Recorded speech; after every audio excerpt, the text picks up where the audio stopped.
All right. What's going on, everybody? Gamecock Chuck here. Going to hop on here and do a quick video, schedule preview. Before I do that, hit that thumbs up, subscribe to this channel, share this with all your friends.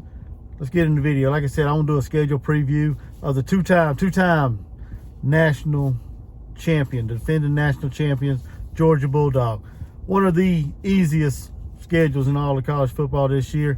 When I look at it, it makes me kind of damn hungry because, you know, all these little cupcake games they got on here, they really don't play a whole lot of good stout opponents this year. They don't have LSU on the schedule, don't have Alabama on the schedule. I mean, the schedule sets up favorable for Georgia to run it back for a third time this year.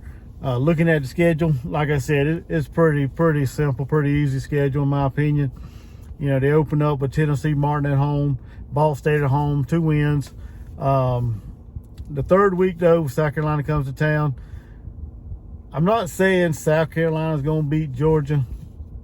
However, you know, if you go back to 2019, things can happen. Misfortunes can happen. Mistakes can happen. They can get you in trouble and cause you to lose the game.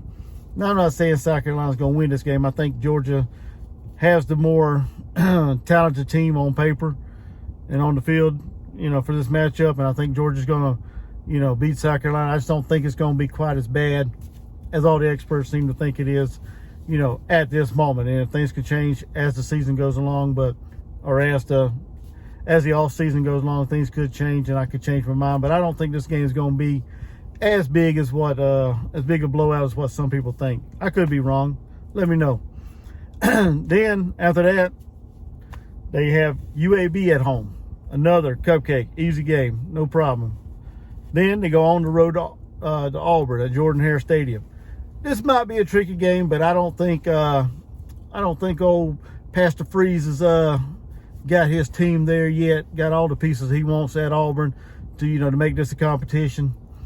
And I don't think Auburn is going to be much of a matchup for the Georgia Bulldogs in that matchup. I have Georgia winning that game as well. Then they host Kentucky at home. This is an interesting matchup. I ain't gonna say it's a trap game or nothing like that, but you know, Kentucky, they are bringing back their offensive coordinator Liam Cohen from 2021, so he's back. They got Devin Leary to transfer in from North Carolina State. The thing about Devin Leary is, I'm not sure how healthy he really is. He had a torn pectoral muscle, I think it was. So, you know, I'm not sure exactly how well he's going to, you know, withstand the SEC rigors, you know, going up against the SEC talented team, and how well he's recovered from all his injuries. And they also got Ray Davis, the running back from Vanderbilt. He transferred in, and they also got the running back from North Carolina State, Devin Leary's teammate, Demi Sumo Karngbe, I think is how you say his name. But they got him in as well. He just committed the other day. But like I said, you never know. You don't want to sleep on Kentucky because they can jump up and get you. But I don't see Georgia losing this game to Kentucky. I think it's going to be a close game. But they better go in there prepared and ready to go. They can't sleepwalk on this matchup.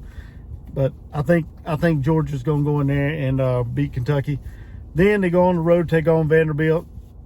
Not much of a contest there, in my opinion. Then they head to the world's largest outdoor cocktail party, or whatever you want to call that, down in Jacksonville, where they take on Florida Gators.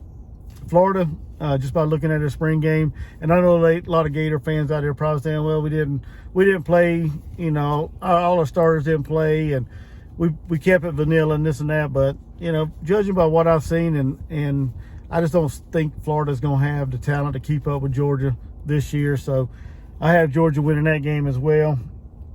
Then they welcome Missouri into Athens. Now, last year, Missouri gave Georgia all they wanted for most of that game. Had Georgia on the ropes, and, you know, Georgia managed to find a way to come back and get the victory there in Columbia, Missouri.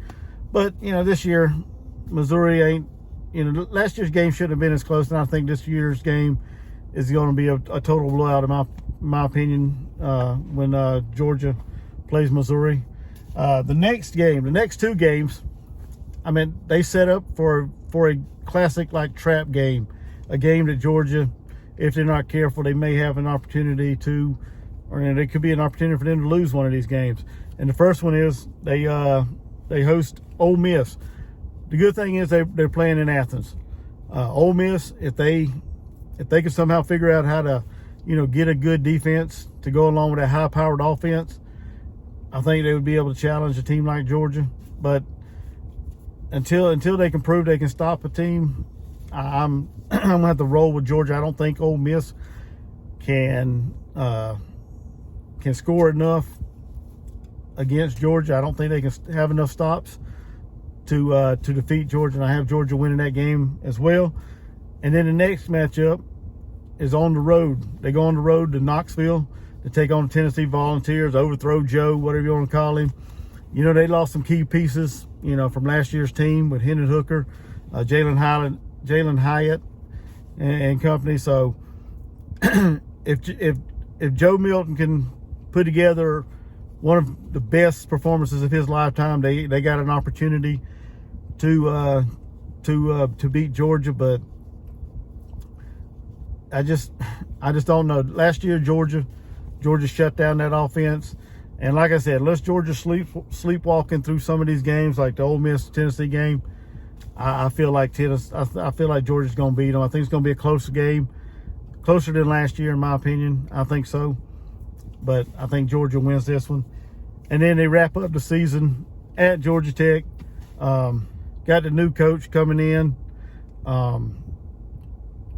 and Georgia Tech. I just don't see Georgia having any problem with Georgia Tech. I think they're going to roll through that one as well.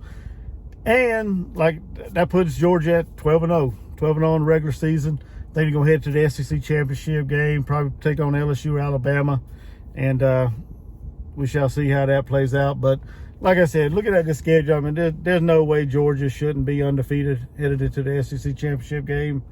And I mean, like I said, this is one of the easiest schedules out there. But y'all can let me know in the comments what y'all think.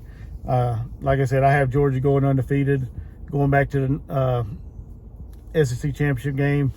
I ain't gonna give no prediction on that because I don't know who's gonna be in there, but I think it's gonna be a great matchup, whether it be Alabama or LSU. So we shall see how that plays out. And like I said, easy schedule. This is easy preview. Like I said, I see Georgia going undefeated for the regular season. Like I said, there's 2 to 3, what you might call a trap game or something. If they're not, 100% locked in, they have a potential to slip up and lose. But let me know what you guys think in the comment section below. And like I said earlier, hit that thumbs up, subscribe to this channel. I'm trying to branch out a little bit, do some more college football content outside of South Carolina. But y'all hit that subscribe button, give me the thumbs up, leave a comment, let me know what you guys think of the video, let me know what you guys think of the schedule. And until next time, thank you guys for watching. Gamecock Chuck, I'm out. Go Gamecocks. Peace.